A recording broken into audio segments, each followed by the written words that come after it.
हाँ है अभी टाइम। सन 1984 की घटना है। 10 लाख क्षण पर्व थे। आचार्य श्री को पेचिस आ गई। पेचिस जानते हैं, जो पेट में दर्द हो जाता, पेचिस बार बार शौच जाना पड़ता है। 10 लाख क्षण पर्व चल रहा है। चौथा दिन था। उत्तम चश्मा मार दो, आर जाओ, शौच। चौथा दिन था। 2-2:30 बजे से प्रवचन होते थे और बस 2:15 बजे आचार्य श्री तो सोचा कि चलो मेरी स्वास्थ्य ठीक हो जाएगा, चला जाओ। अब 2:15 बजे सब लोग आए महाराज जी प्रवचन को। अब महाराज को बार बार शौच के लिए जाना तो कैसे जाए, तो उनके ध्यान में मेरे ही नाम आया। बोले सुधा सागर को बुलाओ। अब मैं तो वहीं था ही। देखो तुम्हें मालूम मेरे लिए थोड़ा तबीयत ठीक नहीं है, बार बार शुद्धि को जाना पड़ रहा है, शौच को। हाँ मैंने कि जाना पड़ रहा है। पहले उन्होंने मेरे से कहलवाया, तो तुम्हें मालूम मैं बार बार हर 10-15 मिनट में उसको जा रहा हूँ। और हमने कि हाँ आपको तकलीफ तो है, शौच जा रहे हैं, तो ऐसा करो अब मैं वहाँ स्टेज पे जाऊँगा, घंटे भर कैसे बैठूँ, हर 10-5 मिनट में जाना पड़ता है। ऐसा करो आज का प्रवचन तुम करके आओ। और अपन ने कभी प्रवचन ही नहीं किए थे। और जबलपुर जैसी सभा 20,000 25,000 व्यक्ति बैठते हो, उनका तो नाम। और जनरल प्रवचन करना नहीं, पर्टिकुलर पॉइंट पे करना है। 10 लाख क्षण पर में जनरल करना हो तो कुछ भी कह के आ जाओ। और पहले से कभी हमारे संघ में 10 लाख क्षण पर्व में कोई हम लोग तैयारी नहीं करते, क्योंकि 10 लाख क्षण पर्व में आचार्य श्री ही प्रवचन करते हैं। अन्य समय पे तो कोई भी कर लेता है, लेकिन 10 दिन तो महाराज ही करते हैं, नियम से करते थे। तो हम लोगों ने कभी उस पर सोचा ही नहीं। मैंने कहा आचार्य श्री आप थोड़ा सा, आपने कुछ विचार ही नहीं किया। यहां बड़े बड़े धुरंधर विद्वान 25-30 हजार की जनता बैठी है और मैं प्रवचन करूंगा, और मैं से क्या, नहीं नहीं सब ठीक हो जाएगा। मैंने कि महाराज जी आप थोड़ा सोचो, लगता है कि आपको शौच जाने से आपको सोचने में भी, आप सोचो मुझे भेज रहे हो। मैंने कभी प्रवचन किए हैं ऐसे, आपके साथ जरूर किए, आचार्य श्री के साथ किए, 10-15 बार किए थे। आचार्य श्री करते थे, मैं भी 15-20 मिनट आध घंटे बोलता था। तो मैंने आपके साथ प्रवचन किए हैं, वो इसलिए कर देते थे कि मेरे से बिगड़ जाएगी, आप संभाल लोगे। और आपके बैठे हुए मेरी बात को ज्यादा लोग गौर नहीं करते, सब आपको सुनने को बैठे रहते हैं। हमारी बात वो तो हमारे प्रवचन में लोग इसलिए बैठे रहते हैं कि हमारे बाद आपका होना है, इसलिए बैठे, नहीं तो ये सब भग जाएंगे। मेरे प्रवचन शुरू होते ये सब भागेंगे। पहले तो इसलिए नहीं भागते थे कि हमारे बाद आपका प्रवचन होगा। आचार्य का ऐसी बात नहीं है, तुम जाओ। मैंने कि आचार्य जी ये तो संभव नहीं। यदि मैं मना नहीं करता तो शायद कुछ सोचा जा सकता था। अब मैंने मना की और आचार्य ने जिद की, कह दिया प्रवचन को जाना है। मैंने कि महाराज आपको यहां दस्त लग रहा है, हमें वहां लगेगा, यही शब्द। मैंने कि आपको यहां लग रहा है, मुझे वहां लगेंगे, ऐसी गलती मत करो महाराज जी, बहुत हंसी उड़ेगी और आपकी हंसी उड़ेगी बहुत, मेरे से बनेगा नहीं। वो पर्टिकुलर विषय पर देना, उत्तम शौच धर्म पर। अब आचार्य श्री तो मैंने कहा ना कि ऐसे जिद्दी उस दिन लगे, ये बिल्कुल, अब मैं कह ही नहीं रहा हूं, जो अंदर की बात थी वो तो है ही। पर मैंने कहा कि ठीक है आचार्य श्री मैं चला जाऊंगा, लेकिन कम से कम 2 महाराजों को भेज दो, आधा आधा कर लेंगे, एक में एक और महाराज। वैसे हमेशा 2 को भेजते थे, कभी भी हो। जब आचार्य श्री नहीं जाते थे तो 2 लोगों को भेज देते थे। अब वो मैंने कह दिया ना कि 2 को भेज दो, नहीं 2 नहीं जाएंगे, एक ही अकेले जाओगे, तो अकेले ही प्रवचन करोगे। मैंने कि आज तो या तो हमारी कुंडली का ग्रह कौन सा, राहु केतु, और यहाँ पर आचार्य से हमारा कोई पूर्व जन्म का बैर है जो आज पूरे पंडाल में मेरी हंसी उड़ाने पर उतारू हैं।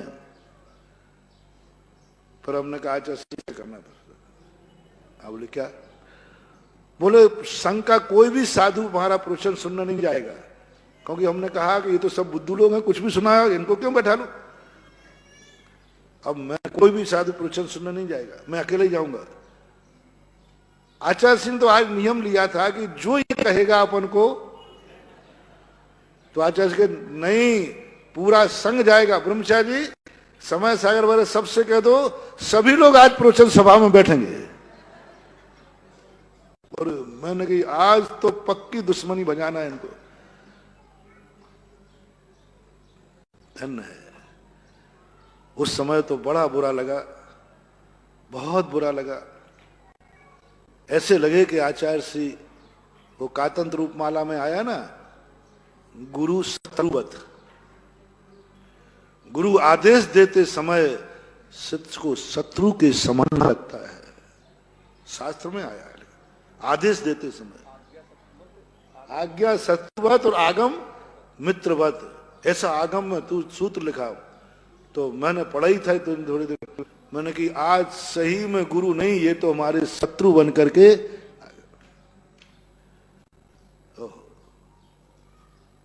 तुरंत के तुरंत पहुंच। अब मैंने वहां एक वो नीम का पेड़ अभी भी ध्यान में आता है। मैंने तो सब जनता को तो देखना बंद किया, बस नीम के पेड़ पे दृष्टि टिकाई और बोलता गया, बोलता गया, बोलता गया। 1 घंटे 20 मिनट के बाद प्रवचन बंद हुआ और बीच में कितने बार तालियां बजी और लोगों ने आकर जो आचार्य से, हम तो जिनवाणी स्तुति कर उसी पर, मुराद जी मजा आ गया। अब पता चला आपने कैसे चेले तैयार किए। वहां पहले ही से लोग पहुंच गए, कुछ ब्रह्मचारी ब्रह्मचारी थे। महाराज जी गजब का प्रवचन हुआ। और मैं पहुंचा तो आचार्य ने तुरंत इतने जोर से पीछी मारी। बोले कह रहा था 10 लग जाएंगे, मैं ये सोच रहा हूं कब बंद करे। और पूरा प्रवचन आचार्य ने सुना, ऊपर छत पे बैठ करके पूरा सुना। अब मैं तो फिर आचार्य ने ऐसा लेप लगाया, वो जले पे बरनाल लगाते ना, बरनाल। पर आचार्य ने कहा देखो, तुम्हें पहले में बुरा लग रहा था ना, मैंने समझ लिया था आज इसका विल पावर डाउन हो गया तो ये जिंदगी में कभी भी प्रवचन नहीं दे पाएगा। और आज मैंने कहा, और मुझे भी तेरे ऊपर दया आ रही थी, तो मैं 2 को भेज सकता था, क्या बुराई थी। और नहीं भेजता, दूसरे को भेज देता। लेकिन आज की दया तेरी जिंदगी के लिए बहुत बड़ा खतरा है, इसलिए मुझे दया आ रही थी। फिर भी मैं इतना कठोर हुआ कि तेरी किसी बात को मैंने नहीं माना।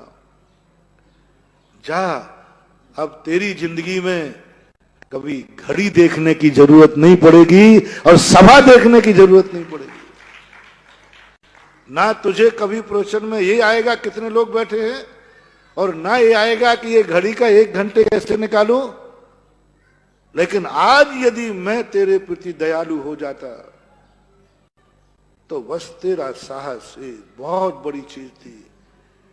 मैंने कितना कठोर हुआ हूं, और आज मुझे बार बार जब भी घड़ी का समय हो जाता है और प्रवचन अभी बाकी रहता है तो मुझे बार बार गुरु जी याद आते हैं।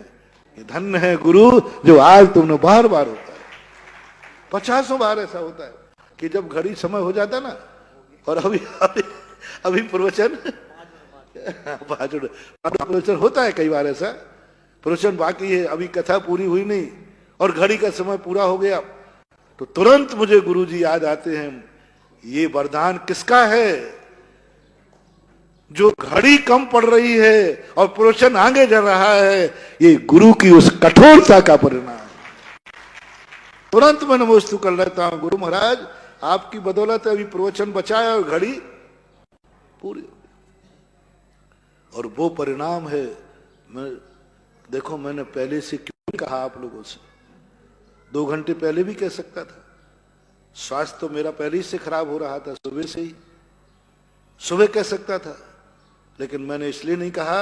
सुबह से कहता तो आप नकल टीप लेते, यानी तैयारी कर लेते, गीतांगों से पढ़ लेते, कथा इकट्ठी कर लेते, तो तैयार करके प्रवचन देते।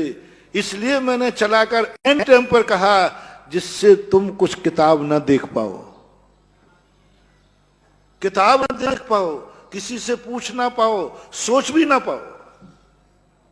बोले ये मेरी पूरी प्लानिंग से किया है मैंने, क्योंकि ऐसे समय होगा जिसमें तुम्हें सोचने का भी मौका नहीं मिलेगा। आज तुम्हारी परीक्षा थी, अच्छे विद्यार्थी, पूज्यवर ने कहा, अच्छे विद्यार्थी परीक्षा के दिन नहीं पढ़ते, साल भर पढ़ते हैं। परीक्षा के दिन तो आराम करते, माइंड फ्रेश। और जो नहीं पढ़ने वाले हैं वे साल भर मस्ती करते हैं और परीक्षा के दिन रात भर जगते हैं। ये गंदे लोगों की आदत है। और मैं यही देखना चाहता था कि तुमने इतने दिनों में क्या पढ़ा है, मैंने जो पढ़ाया है वो तुम्हारे अंदर उतरा है कि नहीं, उतरा है कि नहीं। इसलिए मैंने तुरंत पढ़ने का और सोचने का मौका नहीं दिया, 15 मिनट पहले कहा। और आज धन्य है गुरुदेव, मैं उनको कोटि कोटि नमोस्तु करता हूं। उस दिन के बाद आज तक मैंने कभी प्रवचन के लिए कुछ सोचा ही नहीं, आके सीधा बैठ जाता हूं, जो आता है शुरू हो जाता हूं, और शुरू होता हूं तो बोलता जाता हूं। गुरु इतने कठोर होते